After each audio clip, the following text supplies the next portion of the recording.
ও মাই god, ও মাই god, ও মাই god, এটি কি বাংলাদেশ দলের নাম এখন মায়ের দোয়া ক্রিকেট একাদশ? জাস্ট কল্পনা করা যায়। আর খোদ বাংলাদেশ দলের সাপোর্টাররাই এমন পোস্ট করছে সমাজ মাধ্যমে। হতাশা, কষ্ট, দুঃখ এবং অভিমানের কারণেই এমনটা হচ্ছে। মূল ব্যাপারটা কি? বাংলাদেশ টি-20 বিশ্বকাপ খেলতে এখন অবস্থান করছে আমেরিকাতে, আর সেখানেই প্রস্তুতি ম্যাচে আমেরিকার মাটিতে 18 নম্বর সিরিয়ালে থাকা আমেরিকার সঙ্গেই নাস্তানুবোধ হয়েছে। হেরেছে জগা হার, 5 উইকেটের হার। আর এরপরই সমাজ মাধ্যমে বাংলাদেশ দলের নাম পরিবর্তন করে লেখা হলো মায়ের দোয়া ক্রিকেট একাদশ। হাস্যকর হলেও কষ্টটা কতটা গভীর, কষ্টটা কতটা জায়গায় আঘাত করেছে একটাবার চিন্তা করেন। অথচ এই বাংলাদেশ দলের খেলা দেখার জন্য স্কুল ফাঁকি দিয়ে সাধারণ দর্শকরা মাঠে গিয়েছে। বাংলাদেশ দলের খেলা দেখার জন্য একটা সময় চাকরিজীবী অফিসে না গিয়ে বাহানা দিয়েছে শুধুমাত্র খেলা দেখার জন্য। এই বাংলাদেশ দলের খেলা দেখার জন্য সেই চট্টগ্রাম থেকে এই ঢাকার মিরপুরে এসে একদিন আগে অবস্থান নিয়েছে দর্শক শুধুমাত্র টিকিটের জন্য। এই সেই দল, এই সেই বল, এই সেই ব্যাট, এই সেই জার্সি, শুধু পরিবর্তন পঞ্চপাণ্ডব। আর এতেই এখন এই দলটাকে সেই সকল ভক্তরাই পচাচ্ছে, নাম দেওয়া হচ্ছে মায়ের দোয়া ক্রিকেট একাদশ। কারণ ওই যে দোয়া চেয়ে গেছে, দোয়া করবেন, দোয়া করবেন, আমাদের জন্য দোয়া করবেন, দোয়া বাংলাদেশ দলের জন্য করবেন, কিন্তু সেই দোয়া কেন কবুল হচ্ছে না, এটাই এখন সবচেয়ে বড় প্রশ্ন। আর এই জন্যই এই দলটার নাম হয়েছে এখন মায়ের দোয়া ক্রিকেট একাদশ।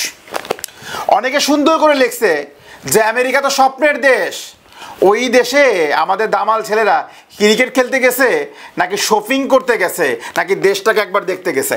আপনি চিন্তা করতে পারেন কতটা কষ্ট থাকলে এমন মন্তব্য করে সমাজ মাধ্যমে। আর কারা মন্তব্য করছে? এদের জন্যই মিরপুর ক্রিকেট স্টেডিয়াম এতটা রমরমা। বাংলাদেশ ক্রিকেট বিশ্বকাপ খেলে বাংলাদেশ ক্রিকেটের একটা জায়গা তৈরি হয়েছে দর্শকদের সাপোর্টে। আর এই কারণে কিন্তু স্পন্সররা ক্রিকেটারদের এই পরিমাণে স্পন্সর করেছে এবং সব কয়টা ক্রিকেটারের এখন গাড়ি আছে, বাড়ি আছে, বেশ ভালোই দিন যাপন করছে। যদি একটা বারে স্পন্সররা চলে যায়, যদি একটা বারে স্পন্সরশিপগুলো ক্লোজ হয়ে যায়, কি হবে ক্রিকেটার? জিম্বাবুয়ের অবস্থা অনেকটাই খারাপ, স্পন্সর নাই। কেনিয়া তো শেষ, কেননাও অনেকদিন যাবৎ ক্রিকেট অঙ্গনে আলোচনায় নাই, শুধুমাত্র স্পন্সরশিপের অভাবে নাই, ভালো না খেলতে পারলে যেটা হয়। শ্রীলঙ্কান ক্রিকেট বোর্ডের থেকে বাংলাদেশ ক্রিকেট বোর্ড ধনী, কল্পনা করতে পারেন? শ্রীলঙ্কার প্লেয়ারদের থেকে বাংলাদেশের প্লেয়ারদের আর্থসামাজিক উন্নয়ন সবচেয়ে বেশি হয়েছে, অর্থনৈতিক অবস্থাটা ভালো। একটা বার চিন্তা করতে পারেন। আর সেই প্লেয়াররা যখন আমেরিকার মতো একটা দল, যারা কিন্তু 17-18 নম্বর র্যাঙ্ক করছে, তাদের কাছে হেরেছে এবং এমনভাবে হেরেছে কেমন যেন মনে হচ্ছে হাতের মোয়া। এবং তার কারণ হিসেবে আপনারা কি বলছেন?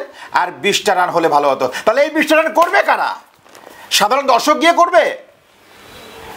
যখন আমেরিকার বিরুদ্ধে বাংলাদেশ দলের প্লেয়াররা বল করছিল, আমার কাছে মনে হচ্ছে ওরা আমেরিকাকে কোনো তোয়াজি করছে না। আর আমেরিকার প্লেয়াররা যেভাবে ব্যাট করেছে, তারা কনফিডেন্ট ছিল যে এই ম্যাচ তারা বের করে ফেলবে। তারা কনফিডেন্ট ছিল। রান তো কম হয় নাই টি-20তে, ফাইট করার মতো একটা রান ছিল। আর আমেরিকা দলের জন্য এনাফ বোলিং ব্যর্থতা, ফিল্ডিং ব্যর্থতা, সব কিছুকে সামনে রাখতে হবে। 11 বলে টি-20তে আপনি 5 রান করেন, 11 বলে আপনি টি-20তে 5 রান করেন, আর আপনি এই টিম নিয়ে গেছেন খেলতে টি-20তে। এত বড় বড় স্পন্সর, এত বড় বড় আপনার সুযোগ সুবিধা, জাস্ট কল্পনা করতে পারেন। তাহলে এই দলটাকে মায়ের দোয়া ক্রিকেট একাদশ নাম দেওয়াটাকে অনেক ভুল হয়েছে। নিউজ রিভিউ থেকে আপনাদের কাছে জানতে চাই, অনেক ভুল হয়েছে।